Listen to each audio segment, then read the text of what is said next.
Right. Thank you, Natalie. Hello, Georgia. How are you? Hi, I'm good. How are you? I'm great as well. You get ready to start? Yeah. All right. So, how did you get into the industry? Well, so I'll start from the beginning. So I'll say that I personally think that I actually wanted to be a journalist from probably about the age of 7, but I didn't realise what a journalist was at that point. Oh, wow. So I used to have this little cassette recorder, that I would go around and I'd do like little interviews with my pets and like my family members and I'd make my own little radio shows. And obviously at that point I didn't really know what it was. And it was probably about 15, 16 that I really started to understand what journalism was and what the media industry was and kind of, how to get into it. And that's probably the moment I was like, okay, I want to be a journalist. And I love Louis Theroux documentaries. I'm a big fan of Stacey Dooley, who's obviously from Luton. So kind of seeing people like that in the industry, you start to think, okay, actually, I could do this. Do you know what I mean? I could actually be part of this. And so that's when I realised that I wanted to do it. I ended up going to college. So Natalie was actually one of my previous tutors. Oh, wow. And you're all very lucky to have her, by the way. So I ended up going to Central Beds College and doing a 2-year course in creative media. And the plan was always to kind of go to university. So it was always like, okay, right, the next stage. Because I think the assumption is always that kind of with journalism and the media industry, it's better to have a degree. A degree is great, but there are so many other options to get into the industry now. But at the time, that's what I'd planned to do. I was like, okay, I'm going to go to university. Yeah. In my second year, towards the end of my second year of college, I had quite a big bereavement in my life. I lost my younger brother when he was 16 and I was 19.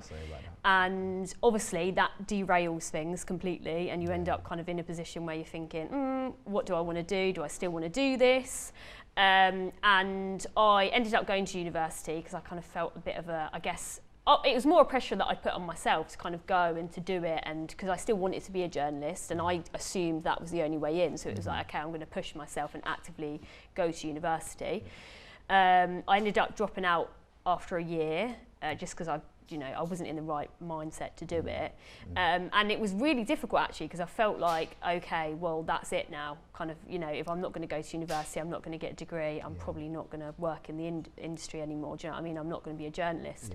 So it was quite, it was quite a difficult time because I felt like I was letting people down. I felt like I let myself down. I felt like I let my family down. They didn't really care, do you know what I mean? They just wanted me to be happy, but you have that pressure that you put on yourself.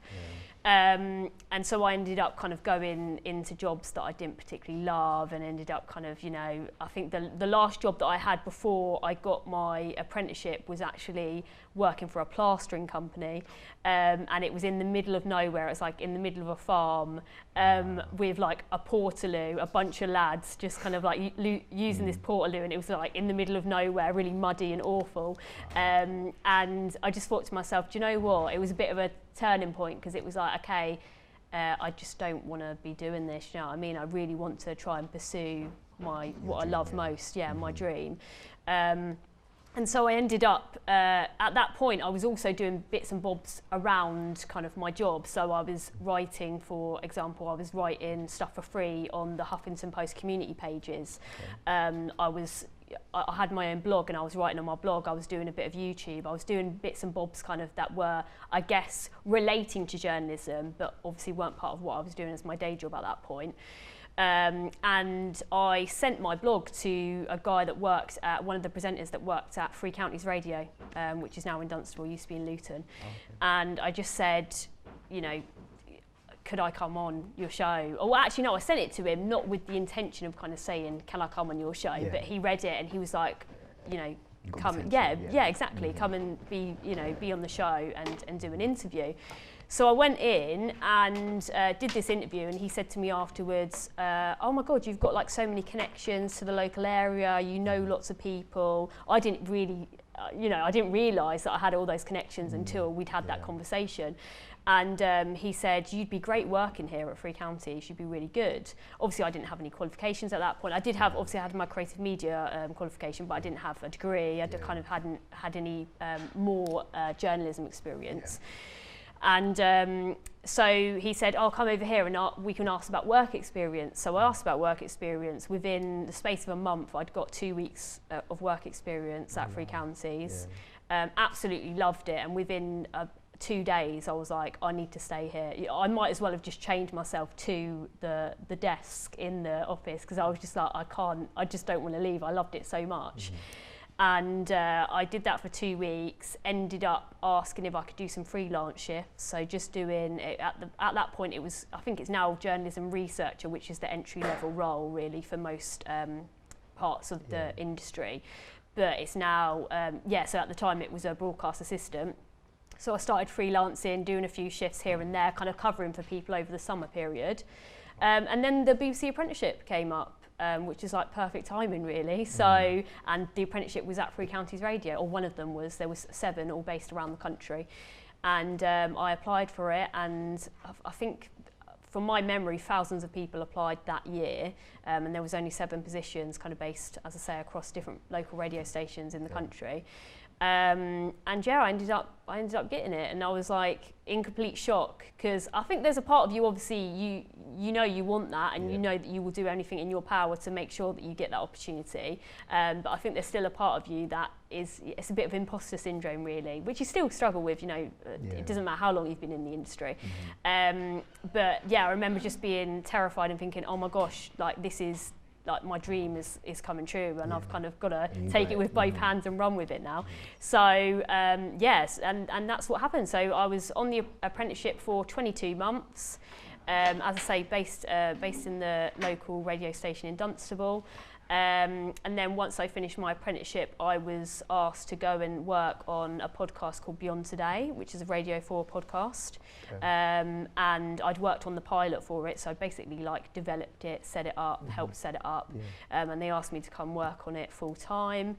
And then I moved across to where I am now, which is the news podcast team, and we used to make a product called The Next Episode, which is kind of more towards young people from working class backgrounds, and was kind of more about underserved audiences and stories that BBC don't usually do. So I did that. I think we had that for about 2 years, and now I work on a product called Newscast, which is a daily podcast, used to be Brexitcast.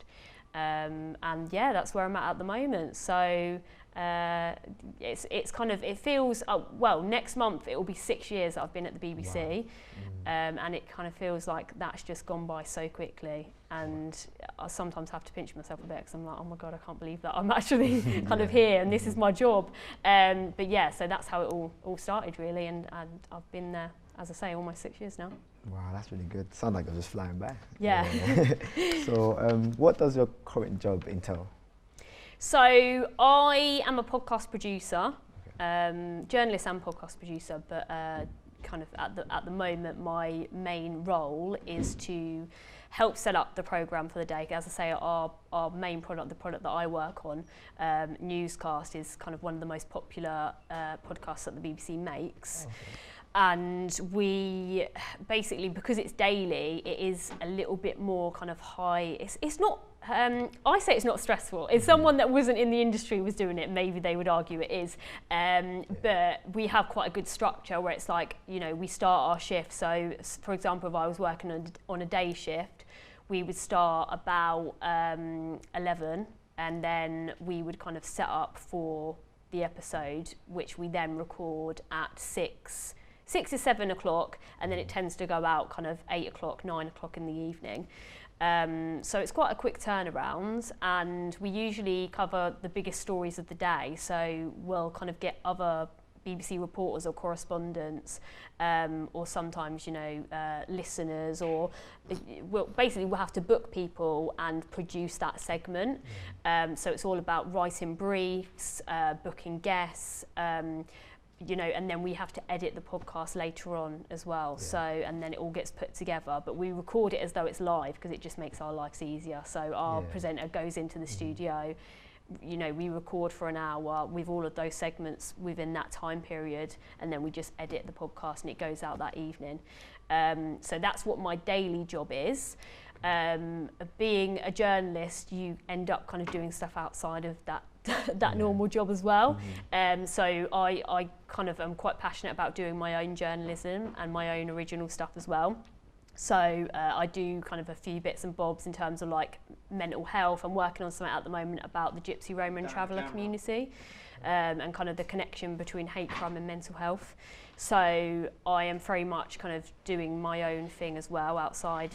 I don't necessarily get paid for it, but this is something that is a big part of the journalism industry, is that you kind of have to get yourself out there, kind of thing. Yeah, you kind of have to end up doing stuff around what you're doing as well, and it's kind of, you know, it's a bit of a hustle, kind of, you know, you have to do stuff that it's one of those jobs where I would say you never really stop working, and it's not that it's kind of it's more that you're always connected to the news, right? So when you work in the news, if there's a big story that breaks, you're wanting to be a part of it, and I think that's the excitement of it, really. It's like you want to know what's happening. If a big story breaks on the weekend, it's like, oh my god, you know, you're in kind of work mode in essence.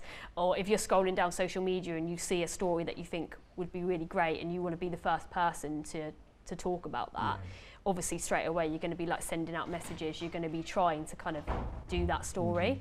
So yeah, I think that's a big part of the industry, is that you kind of, it never really stops, do you know what I mean? Unless you're kind of that like Emily Maitlis type, you know, up there with the best of them, you never really stop trying to hustle and trying to kind of get further up the ladder, basically. Yeah.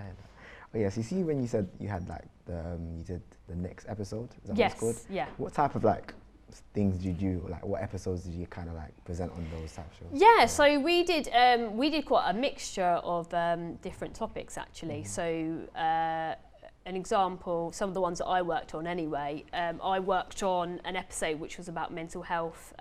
It was about CAMS units, so basically inpatient units. And there was one in Middlesbrough that I was particularly interested in. I'd seen it on a Facebook group, because that's another thing as well, like social media at the moment, like it's the best time to be a journalist, because you find all of your stories on social media, you know, on Facebook people more groups. Open nowadays as exactly, well. yeah. So like social media is so good for finding stories. So I remember I was scrolling down one day and I heard about this hospital in Middlesbrough, where they'd had like, I think it was it was a really depressing story. It was really sad. There was 2 young people who'd basically died in this inpatient facility, and the hospital had kind of a really bad track record, and there were lots of issues, and you know, the CQC who go and monitor hospitals and go in and kind of like do reports, they were saying this isn't good enough, and kind of, so all the evidence was there to say that this was kind of a bigger issue. So I did my own freedom of information request to try and find out kind of how many deaths had happened in CAMS units across the country, and kind of, you know, being the journalist, you kind of want to find your own information out as well. And then we used the hospital in Middlesbrough as an example, kind of like a case study, to say, look, this happened in this hospital, and you know, this is the impact that it's having on young people. And that was quite a difficult one to work on actually, because it was, first of all, I was doing it all myself. So, you know, making connections with the families, you know, it's really difficult. Even as someone who has been through my own bereavement, sometimes it's very difficult to know what to say to people who have been through such a massive loss, and you don't want to upset them and you don't want to offend them. And I think sometimes journalism has a bit of a, it gets a bit of a bad rep sometimes, because there are people in the industry, unfortunately, who will just like turn up at people's doors when someone's died and be like, can you give us an interview? And actually I find the best way to approach any of these stories is to let that person come to you, or at least like, you know, I'm not saying speak to them, but don't kind of pressure them to feel like they have to speak to you. Yeah, don't force it in their face. Exactly, and it's about building a relationship with those people as well. So I built a relationship with the families over a few months, and really got to know them and understand them. And I went up with one of the other producers, and we just kind of spent 2 days in the area, kind of talking to the families, we recorded outside the hospital, and the hospital staff were like chasing us around, like, get off the property. Wow. Yeah, it was quite scary. You know, stories like that, you know, I find are actually the most powerful, because what we did was we actually told the story of one of the young people that had died, and we kind of carried her story throughout the episode. And we, you know, so yes, we were using figures, stats, stuff that tends to kind of, you know, normally if there's no story behind it might switch people off. But we were actually telling her story and allowing the audience to know who she was as a person. So we did lots of stuff like that, where it was like, you know, we're talking about topics that, you know, we all care about mental health, and a lot of young people are affected, so it's something that they can relate to. We also did quite a lot about the Me Too movement in the music industry. So that was kind of our bread and butter, really. We did quite a few episodes on that. You know, I did 2 episodes on the Gypsy Roman traveller community. So we did one on housing and the issues around kind of there not being enough plots of land for people from those communities who do travel to kind of to live on. And I know a lot of people know about the policing bill at the moment as well. We kind of were able to talk about that as well and bring that into the story. Also education, access to education. There's lots of people from the Gypsy Roman traveller community that don't go to university, and actually the issue is that there isn't enough to help them kind of, or to support them in going into higher education.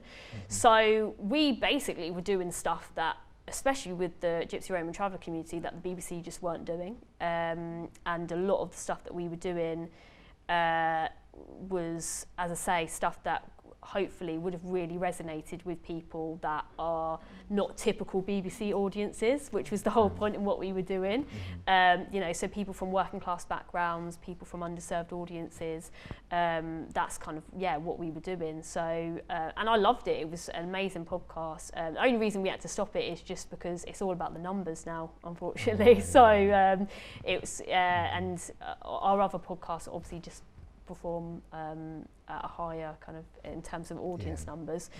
But I think that was actually really good for me experience-wise, because I was kind of thrown in the deep end a bit, and it was like, you know, I remember when I first started on the podcast, I went to Wales. I'm pretty sure that actually you're not really meant to do this, but I just went to Wales by myself to record like an interview. We did something on young farmers.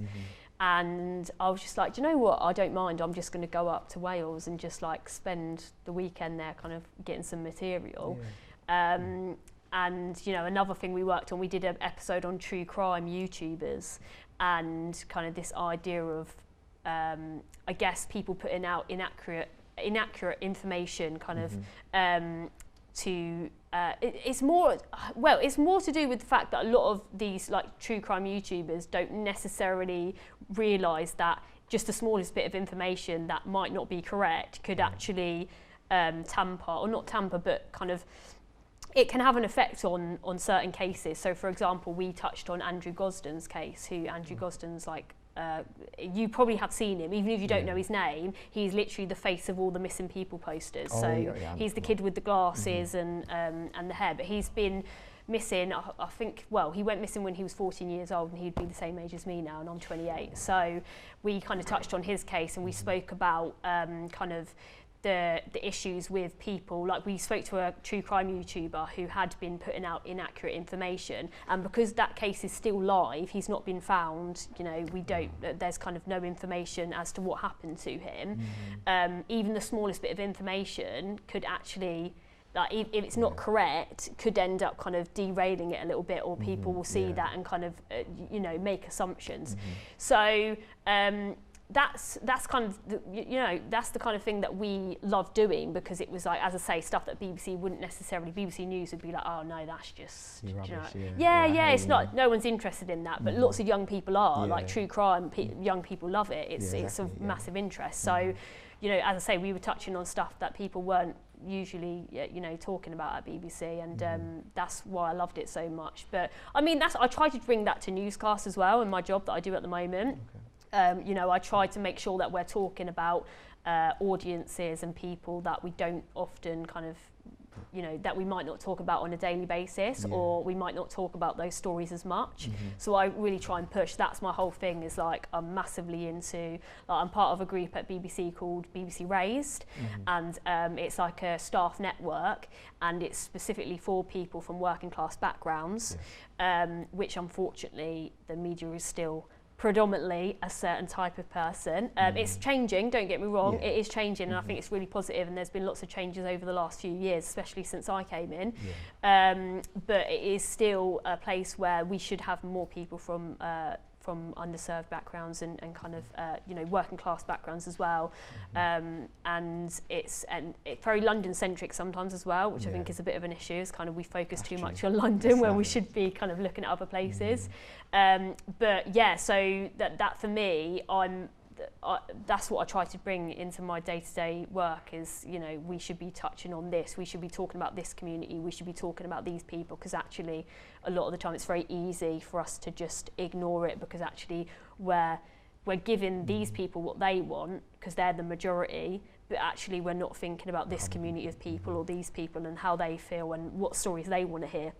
And everyone, and especially at the BBC, you know, lots of people pay the TV licence, and we have to make sure that we are making content and making sure that we are appealing to every audience, regardless of their background, regardless of where they're from in the country. And I think that that's really important, and something that I'm very passionate about.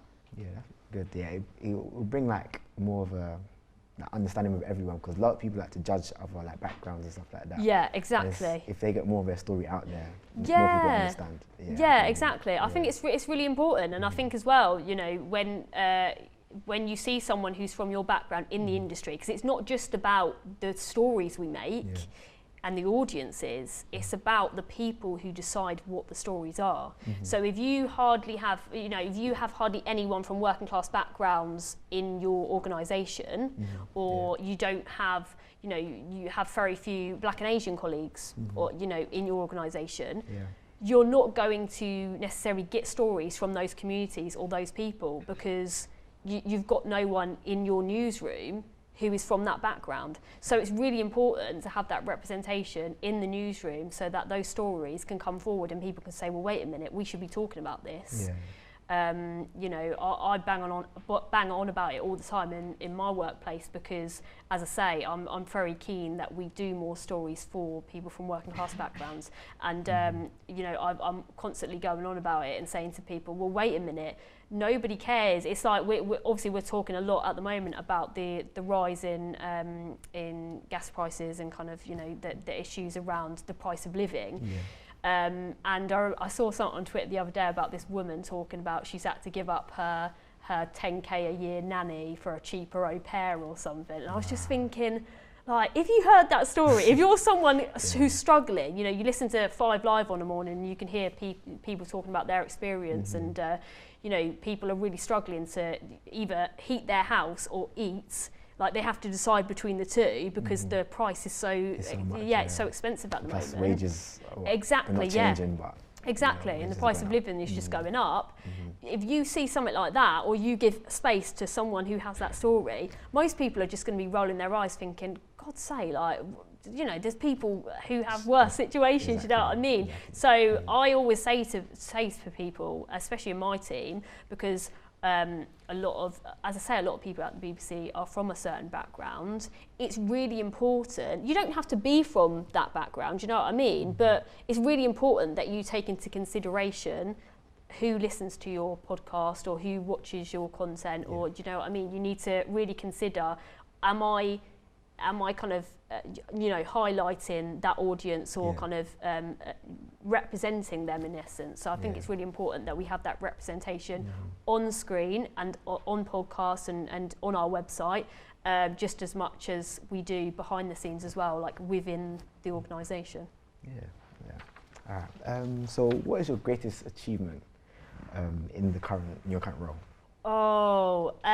So my most up-to-date, I think, would probably be so just before Christmas, I got on a list. I have to explain it to people because people who aren't in the industry are like, oh yeah, that sounds great. They don't have a clue what it is. So there's an organisation called the Radio Academy, which is kind of really big in the radio audio industry. And they have this list that they put out every year, quite prestigious list of kind of like up and coming people in the industry that they think like, it's called 30 Under 30. And the idea is that lots of people every year, young people, apply for it, and it's a list that basically is a little bit. I always try to equate it to like Forbes 30 Under 30 list. I don't know if you've ever heard of that, but like kind of, you know, they're like the super rich list, but unfortunately we aren't super rich. We're just journalists and producers. But so I really wanted to get on that list because it was kind of I guess. If you get on there, it's a little bit like someone saying, do you know what, you're really good at your job, and we can see you going places. So I got on that list just before Christmas, and it's something that, it's basically like winning an award, I guess. It's kind of that same kind of idea, and I think a lot of people get into the industry and think like, okay, if I can have my work recognised, I mean, it is a little bit like, oh God, you know, because there's lots of people who don't win awards that do amazing work, do you know what I mean? But I think to have your work recognised is really lovely, and it's kind of, for me anyway, that was really great, because it showed that, okay, look how far I've come, and look kind of where I'm at the moment, and hopefully will kind of allow me to propel myself a little bit further. And it gave me a bit of a kick up the arse, really, to go, okay, right, like you know, I need to really push for what I want and keep going in my career, because I've done quite a lot in what most people would consider to be, I guess, a small space of time. 6 years, and I kind of look back, and my mum said to me the other day, "You've done it all yourself as well. I don't have any connections to the industry. You know, I've never kind of." It's not like I've had an uncle who works at BBC and gone, oh, get us a job in there. Do you know what I mean? I didn't know anyone. I didn't have any connections. I had to do it all off my own back, and I did it because I wanted it. And that's the thing. Like, if you want something enough, it doesn't matter what background you're from. Doesn't matter kind of, you know, whether you have money or not. It doesn't matter. If you want it enough, you can achieve it. It's tough. It's harder than, say, if you went to private school and, you know, you're as I say, your uncle or your aunt works at works in a big media organisation. But you know, it is doable, and you can do it. And it's just like making sure that you make those connections. You go out of your way. You know, message the local radio station, or kind of like reach out to people on social media. But yeah, for me, I feel like that, to get that 30 Under 30 was a moment where I was like, okay, actually, I've done well. Because sometimes you do have to look back and go, because there are moments in your career where you think, oh, you know, you've hit a bit of a, you're coasting a bit, and you feel like, oh, you know, I've not done what I've wanted to within this space of time, and I feel like I want this, but it feels unachievable at this point. So to get recognition and to get an award, to say, actually, you're doing really well, we recognise that you're doing really well, keep going, that was probably my biggest achievement to date. Before then, I think it was probably I would say actually finishing my apprenticeship. Yeah, that's what I was going to say. Because your brother and everything. Yeah, exactly, because it was a moment. I mean, I'll show you the next picture, because that was so that's when I first started at BBC, obviously. But yeah, so that was my graduation at the top. We had a little graduation ceremony, because obviously we didn't go to university, so it was like, oh, we'll have our own little one. So for me, that was a massive moment, because I didn't think that I was ever going to be able to do that, and I didn't think that was ever going to happen for me. So to actually have that day, and all my family, we had it in the new broadcasting house, which is the kind of mothership BBC building, and all my family were there, my auntie, my uncle, my mum, my dad, kind of all the people that had obviously supported me through that difficult time. And it was just nice, because it felt like, oh, okay, look, I've done it. This is me. I've actually been able to do this. And I had to do my NCTJ and my exams, and it was difficult. Do you know what I mean? It's not an easy thing to do. And looking back, I just think, wow, it's a lot that I achieved in quite a small in quite a small period of time. But yeah, I just think for me, as I say, you know, to get that recognition before Christmas was amazing. But yeah, still today, the apprenticeship I think will always be, even when I'm kind of, you know, doing even bigger things and even, you know, got even bigger achievements, I think will always be a moment for me. Yeah, that's really good.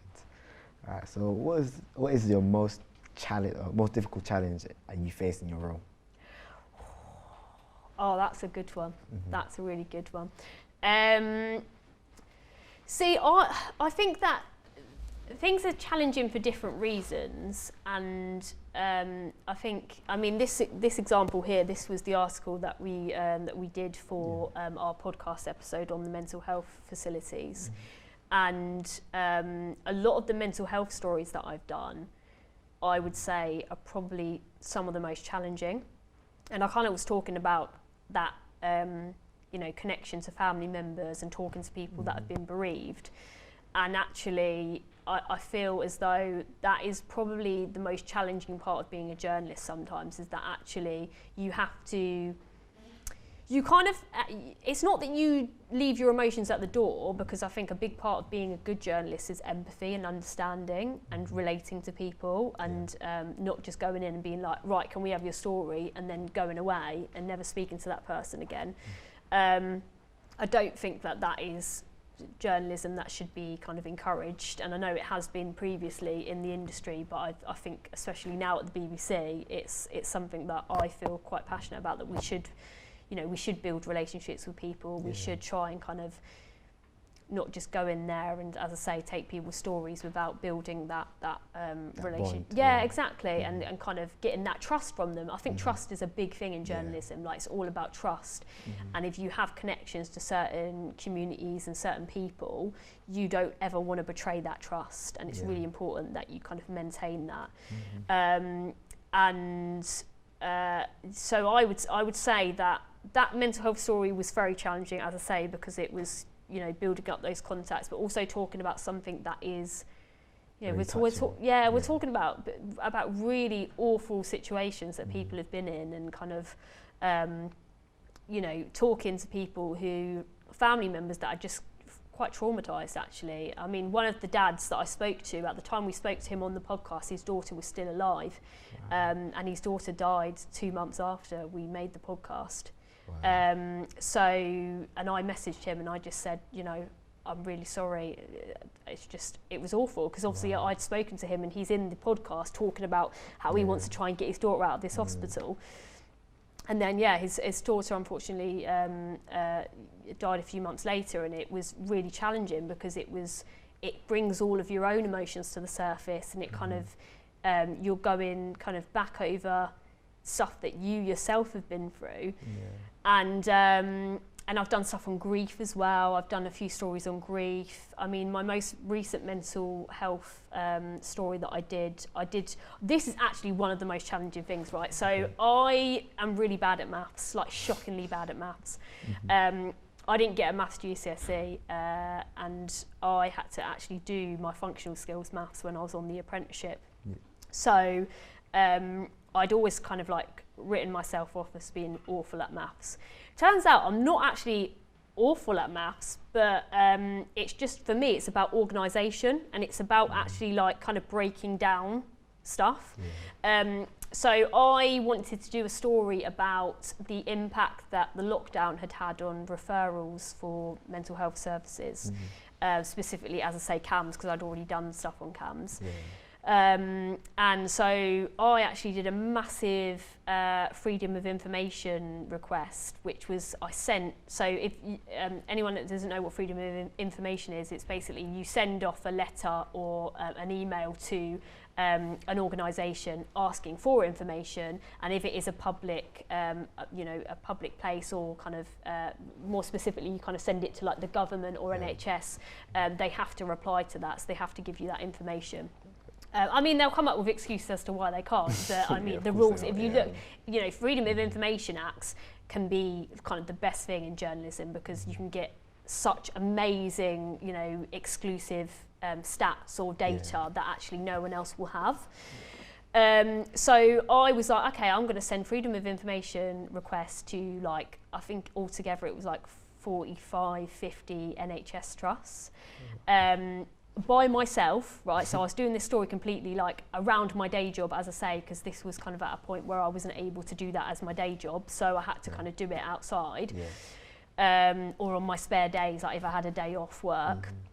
And I literally had to sort through all of this data and put it all into a spreadsheet and collect all of this information and kind of put it. And I did get a bit of help from a guy, a really nice guy called Patrick, who worked on, we have a team at the BBC basically that supports people with FOI requests. But I just did it all off my own back, and kind of like, you know, being someone who thought they were really bad at maths, I was literally like sitting there with my spreadsheet, looking at all these different trusts and kind of inputting this data and then kind of looking at the results. And yeah, did a whole story for it. Went on BBC Newsbeat, and a few other parts of BBC picked up on it as well. And we did I think there was a TV package for the 6 o'clock news as well on the story. So, and that was all data that I'd collected myself. But yeah, that was one of the most challenging stories that I've worked on, purely because it kind of, it really took me out of my comfort zone.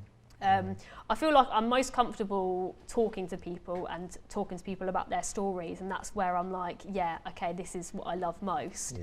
But actually to push myself out of my comfort zone and do something that I thought that I'd never be able to do really showed me, okay, like you can do it, you just have to put your mind to it.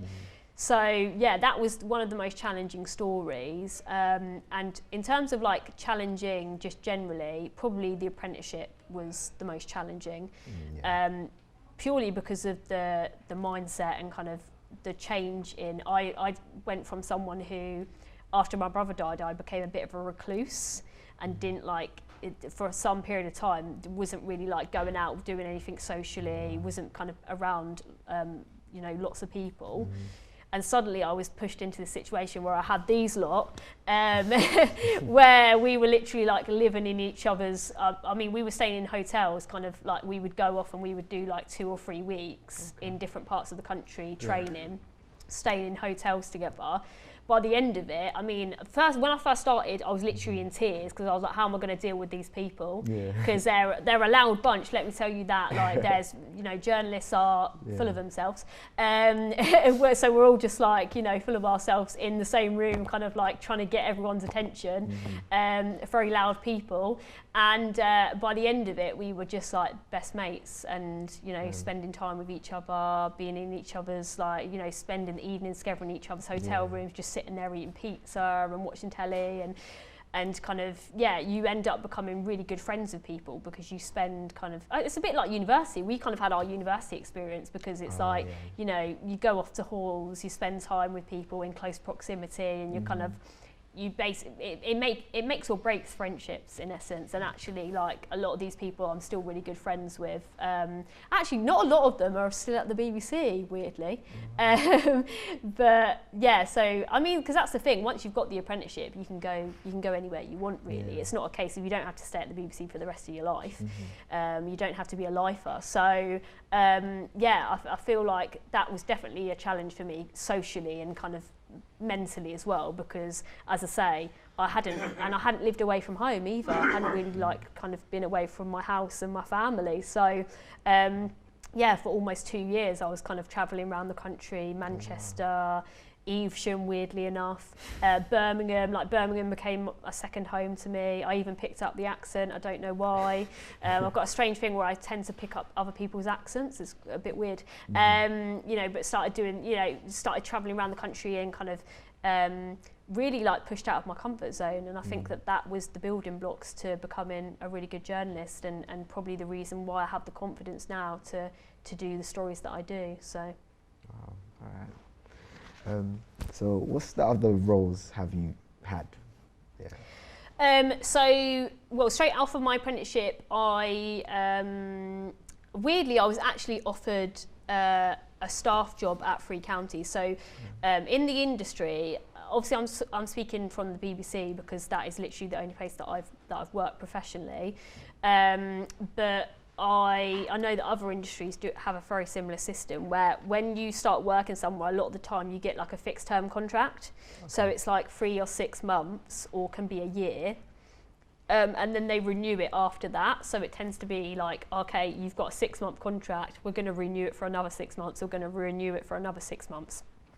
It's one of those things where a lot of people in this industry don't like it, because obviously it can, if you've been on fixed term contracts for a long time and you've got no job security, it can, and a lot of younger people end up being on them as well.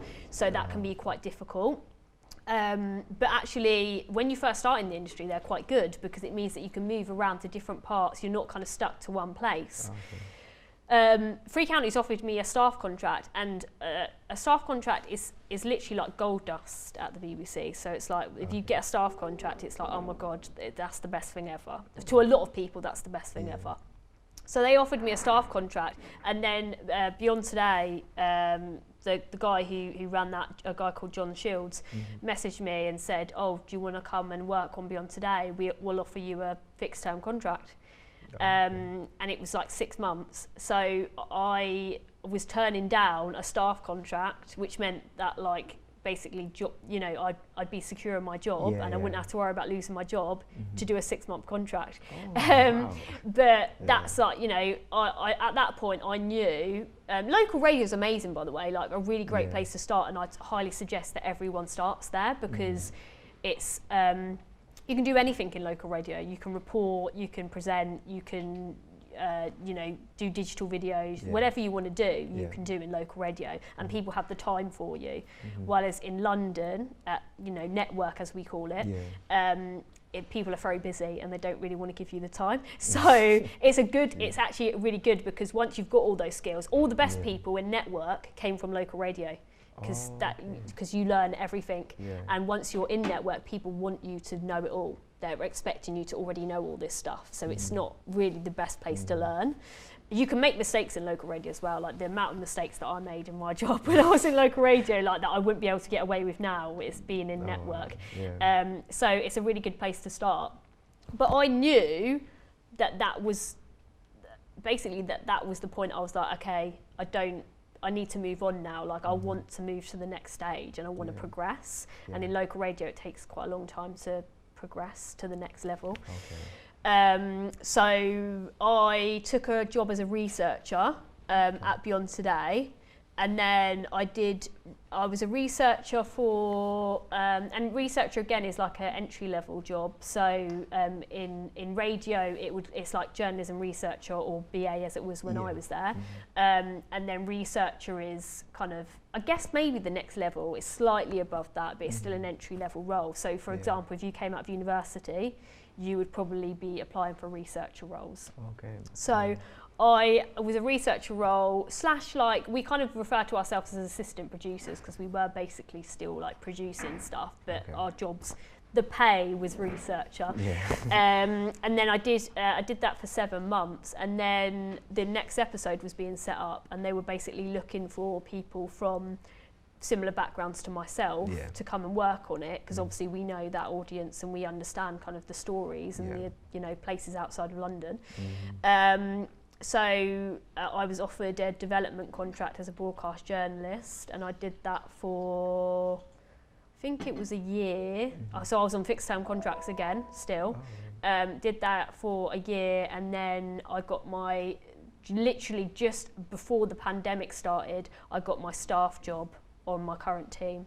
So eventually I did get that staff job. It just took a bit longer than it would have taken if I'd just accepted it at Three Counties. But it was obviously the next step up, and a broadcast journalist, which I'd always kind of wanted to do, and was my kind of, that was my goal really, was to get that job. So so as I say, I've done, you know, BA, I've produced the lunchtime show. When I was at Three Counties, I produced the lunchtime show. So mainly producer roles, and then when I was at the next episode and Beyond Today, actually, I was doing reporting as well. So I've done reporting, and I've done kind of more on air stuff. But that is my long-term goal as well, as I want to do more on air. So eventually, hopefully, I can. But at this point, I feel like it's like the stuff that I've done, the stuff that I've picked up on, every single one of these jobs has given me such an experience, you know what I mean? It's given me so many skills that I just would not have got had I stayed in local radio for a long time. And actually, sometimes you have to take that. Basically, sometimes the whole industry is about taking risks, and sometimes you do have to take a massive risk. And I was quite lucky actually that I was still living at home, so I didn't have to kind of, you know, I didn't have a mortgage, I didn't have kids, you know what I mean? I didn't kind of have those responsibilities, so I could take that opportunity to say, oh, I'll turn down a staff job to take on a fixed term contract. But yeah, like every single job that I've done so far has just given me so much experience, and hopefully now, moving forward, I'm just going to be at a point where I can get more and more experience and just move on to the next stage. So yeah. Is there any like type of roles that you didn't enjoy in the industry or now? Oh, I don't know actually, because I just love it so much. I love what I do so much that actually even the jobs that were a bit rubbish didn't really feel that bad. I mean, I worked at Greggs for 4 years before BBC, so do you know what I mean? Like nothing really. Yeah, it can get worse than that. Yeah, exactly. You know what? Like giving people sausage rolls, like people shouting at you. But yeah, it's just. I think for me, I like the job that I do at the moment. So I'm moving teams kind of in the next few months, and I'm currently working kind of with other teams as well. We've got a team at the BBC now called UK Insight, which is very similar to what we were doing at the next episode. So they do stories for, as I say, like underserved audiences and kind of stories that the rest of the BBC wouldn't really be doing. And that is that's my passion. That's what I love most. So I'm working on a story with them at the moment. But I feel like you kind of have to, the thing about this industry is that you kind of don't want to stay somewhere too long. So if you stay, some people love it, do you know what I mean? Some people are quite happy to stay in the same job for like 20, 30 years, and that's fine. But personally, I just can't do that. I love to kind of be challenged. I love to do something new. So it's not that I've never had a job in the BBC that I didn't love, but it's more that eventually you do kind of feel like, oh, I feel like I'm doing the same thing. I want to get out of my comfort zone. I want to move on and do something a bit different. So yeah, that's that for me. That's where I'm at the moment, is that I've done podcasts for 3 years now. I love it. Do you know what I mean? I still, you know, there's an opportunity and there's you know, a way to still do it. Then I'll do it. You know, I'm never not going to say that I wouldn't still continue to do podcasts. But I want something a bit more challenging, and I want to move on to the next thing now. So, and my big thing is I want to do more reporting and my own journalism. So yeah, that's kind of the next stage. Okay. Mari, should we ask some questions from the audience? Oh yeah, I've just been rattling on that. Yeah. I can't see anyone with this big light. What's your most enjoyable project?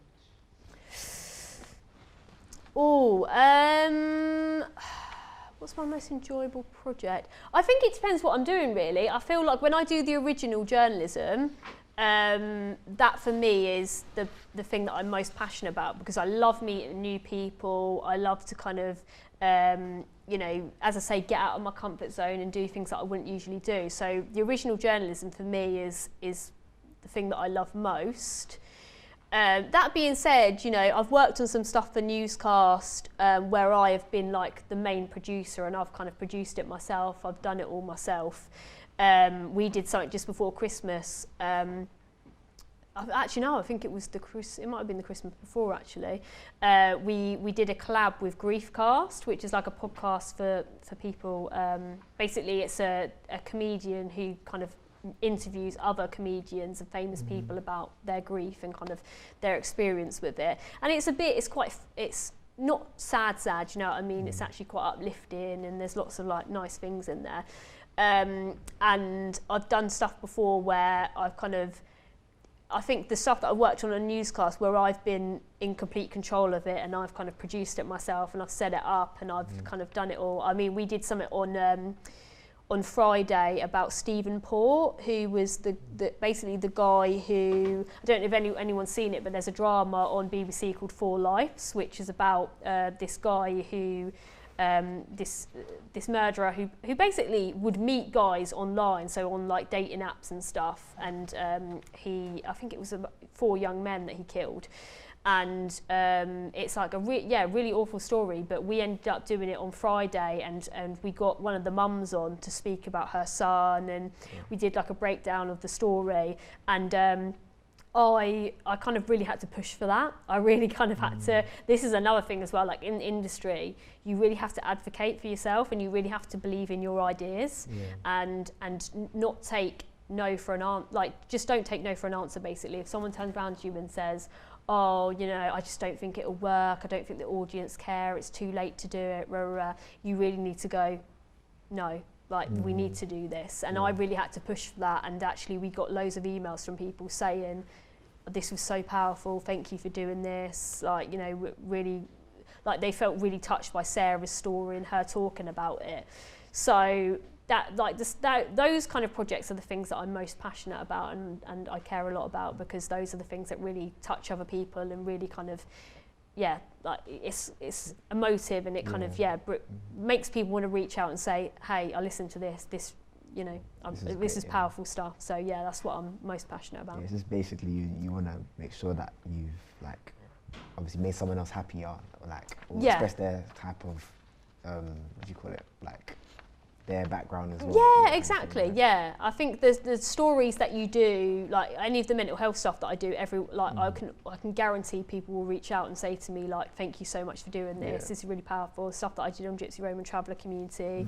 You know, a lot of people in the community saying to me, thank you so much for doing this, because actually, you know, lots of people don't talk about us, or they don't let us, they don't allow us to be involved in it, or do you know what I mean? So actually for me, the original journalism is what I love most. But yeah, when I can actually have full ownership over something, and kind of the stuff that is really emotive and really moves people is what I love to do most. That's good.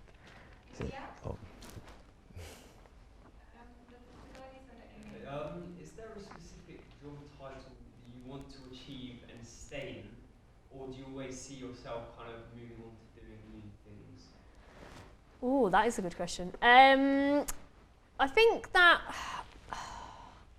I mean, for me, my big goal at the moment is I'd love to do a documentary, and I've already said like I'd really like to become a documentary broadcaster, so like, you know, Stacey Dooley type of person. That's something that I really want to do, although I'd like to produce it as well, so not just front it but also do the producing as well, which like, love her to bits, Stacey, but obviously Stacey doesn't produce a lot of her own stuff. Although some stuff she does, by the way, it's not a bash. So, you know, I love her, do you know what I mean? I'm a big fan. But yeah, because of my journalism background, I don't think I could ever just like not be involved on that side, do you know what I mean? Like I don't want to just be a TV presenter. That's not something, no offence, like that is obviously a lot of people want to do that, and that's amazing. But for me personally, I just feel like I'd want to still be behind the scenes as well a little bit. But I love the reporting. I'd love to kind of, you know, I have lots of ideas for like podcasts that I want to do about specific stories or cases. But my big thing is I've said like in the next, I've actually cut it down because it's becoming, I'm quite big into, I don't know if anyone knows about manifestation, but I'm quite big into like the idea of kind of putting out what you want, and like it's basic psychology, isn't it? Because if you go around saying this isn't going to happen for me, you're closing yourself off to opportunities. Whereas if you go around saying, right, okay, I'm going to do this in the next 5 years or the next 2 years, you're going to get there eventually. So yeah, to answer the question, documentary broadcaster I feel is like my top job. Like that's the one thing that if I had that, but at the same time, it's like there's other things that you can do kind of off the back of that, if that makes sense. So it's like that isn't always going to be the end goal. There's other things that you might want to do, and kind of I think eventually I'd like to kind of be in a position where I'm producing my own stuff, but also, as I say, you know, fronting a lot of it as well, and kind of, you know, doing a bit of both behind the scenes, but also, in front of the recorder, a camera, whatever. Yeah, basically whatever. Like I'll do it. Do you know what I mean? Yeah. And you know, podcasts, as I say, I'm still very passionate about those as well. So I want to kind of still keep that, but then also Like do a little things. bit more, and push myself out of my comfort zone. So, but I think that's a big part of the industry, isn't it? It's kind of, you have to constantly, push yourself out there and do things that you might feel like you can't do, but actually give yourself the opportunity, and you find that you're capable of anything, really. So. Yeah. All right. Has anyone else got any questions? Malachi? Even though you dropped out of university, would you still consider it worth it? Yeah, I mean, I actually, before I came to this today, my mum likes to kind of remind me not to tell people not to go to university. I don't know why she assumes that I'm going to, because I've actually never said that. Like, I'm not. I think because of I'm quite vocal on social media about, I've always been, I'm vocal on social media anyway, which gets me into a lot of trouble, working at the BBC.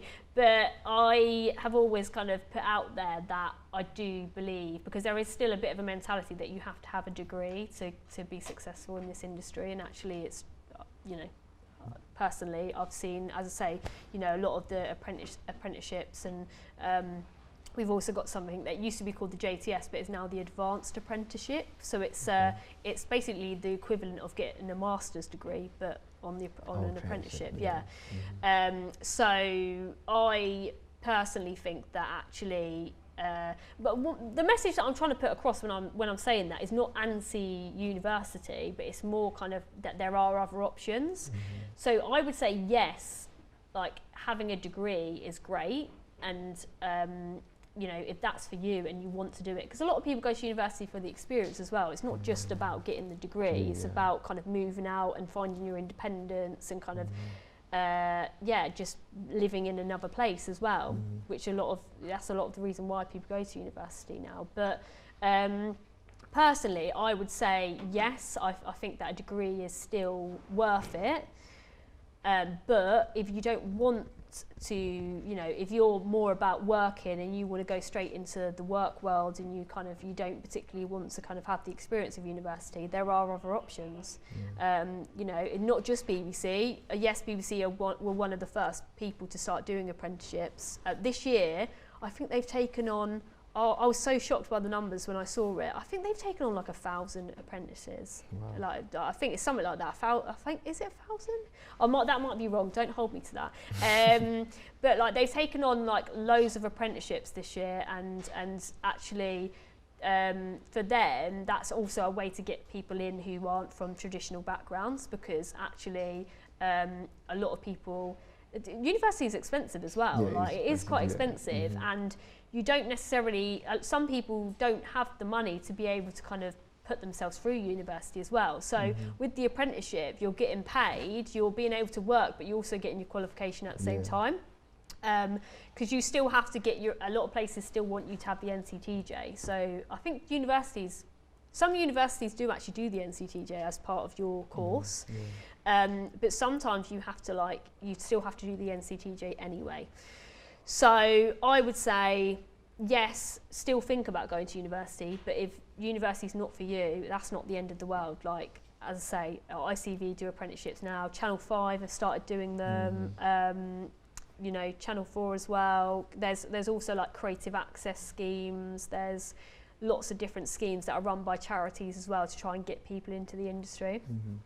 So yeah, I personally, I think that there's so many options now that if you do want to go to university, definitely don't feel put off by that. But also, there's other options for people as well. Yeah, I think it's dependent on the person as well, because sometimes like apprenticeship is more working based, and obviously university is more educational based. Exactly. Because me personally, I want to do more working based, so I'm more review in it. So, but other people like to do education. So exactly, that's the thing, and it's about you as an individual. If you feel like you still want to be in education, and that's something that you're passionate about, yes, go to university. I think university's great, but if you're a bit like yourself or me, we are people that maybe are a bit more hands-on and want to actually kind of get the work experience, then apprenticeships are great because it means that you can get the best of both worlds and you can study, do a bit of studying, but then also you're mainly working as well, so you're making money. And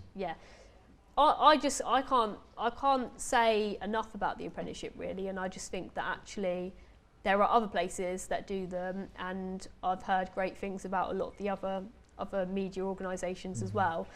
But yeah, the BBC one is really, really good and highly sought after, obviously, and lots of people apply for it every year.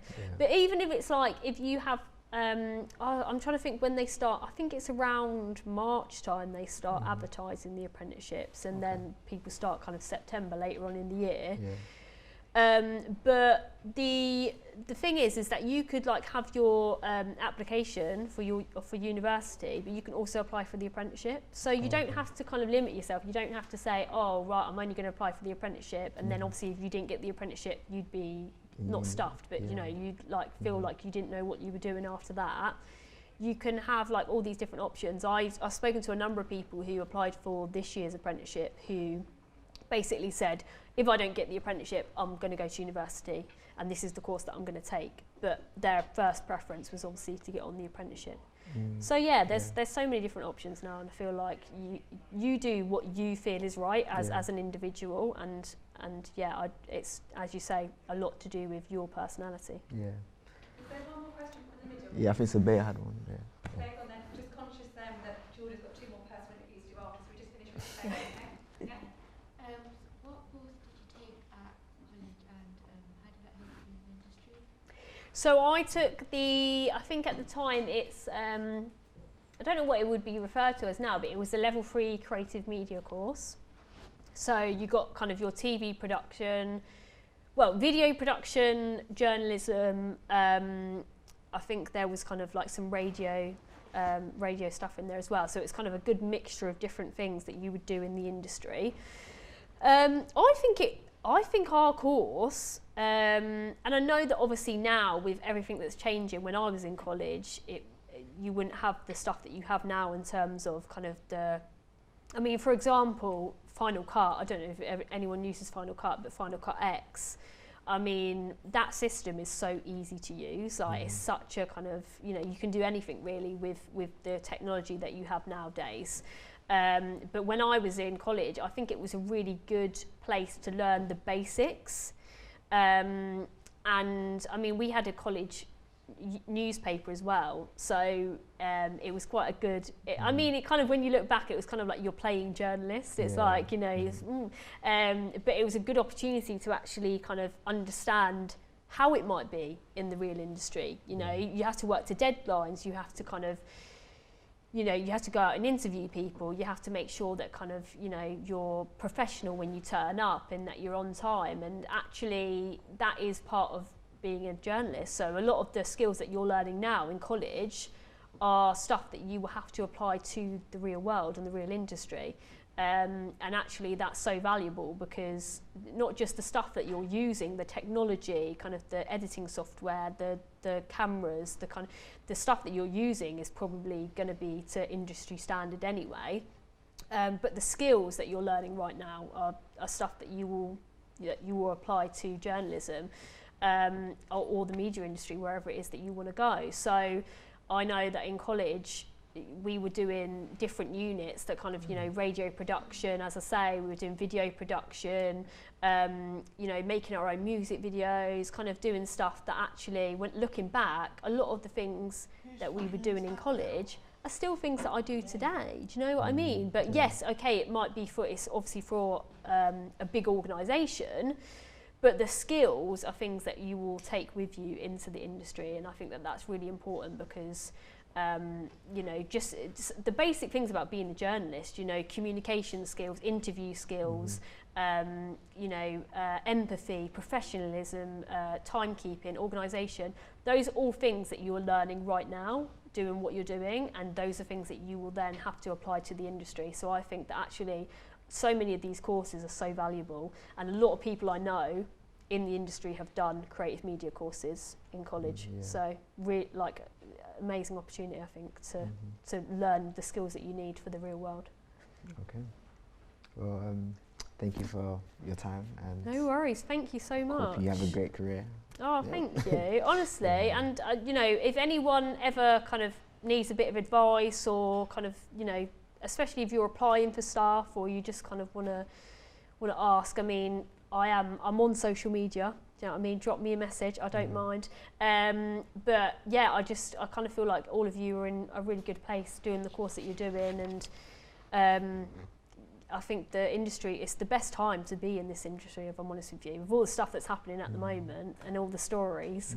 You know, there's never been a better time to be in this industry. So yeah, I just wish you all the best of luck, and I'm sure you'll achieve what you want to achieve. So Thank you. Yeah. Thank you so much for taking the time out, Georgia. No And worries. Can you all join me in saying thank you to Georgia, please? And Laura, really well done. Thank you. Well done. yeah, amazing, really So good. we just leave Thank Georgia you. and Laura where they are. And